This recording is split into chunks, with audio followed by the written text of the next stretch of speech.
سروک هرما کردستان مسعود بارزانی برنگه که فرمی زانینگه ها امریکی لدهو که وکر زانینگه ها امریکی لدهو که ایک جزانینگه هر مزنون نافدار ایرول پارزگاه دهو که تیتا وکرن او جی زانینگه ها امریکیه به همان دیزاین زانینگه امریکی ین دیل جیهان هاتیه دانان روزی که زور گرنگه بو ایمه کرد و کردستانی امرو روزی لدایگبونی بارزانیه روزی رزگار کردنی شاری دهو که لراپرینی گوره سالی 1991 و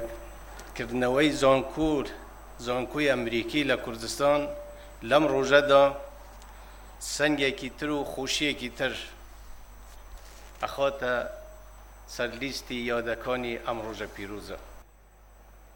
An education at this university خوندن لویزان کوی لسر بنگه ها آستا خوندنه هر وقت راگری مگود ام نبتنه خوندکارن در چوی دی پیگه هینین ام ریبرین پاشروژه ین کردستان او ریبرین پاشروژه جیهان جیده پرورده بکین جارکادی جواتا نتوید خازین هاروکاریا تایبت بو آودان کرنا دورین کو داعش ویران کریو و گریانا خلقی اوان دوراب کن دا باوری بو خلقی پیدا ببید. دناوا وی آواهی دا گلک بشین گرنگ لی هاتینا آوا کرن جبلی زانینگه سنترک هیا بناوی سنتر آشتیو تناهیا مرویو انستوتا سیاستا گشتی کو 16 ماموستای وی زانینگه امریکی بیانینو دیسان 5 پشکن جدا جدا وی زانینگه دهنه دی یکم سالا خواندنه دا سیاست خوندکار دل وی زانینگه خوینن. اوه آواهی زانینگه ها امریکیل کردستانه که لباجر دو که هاتی آوا کرن و ده اف سالا دا یکم سالا خاندنه بو خینکارا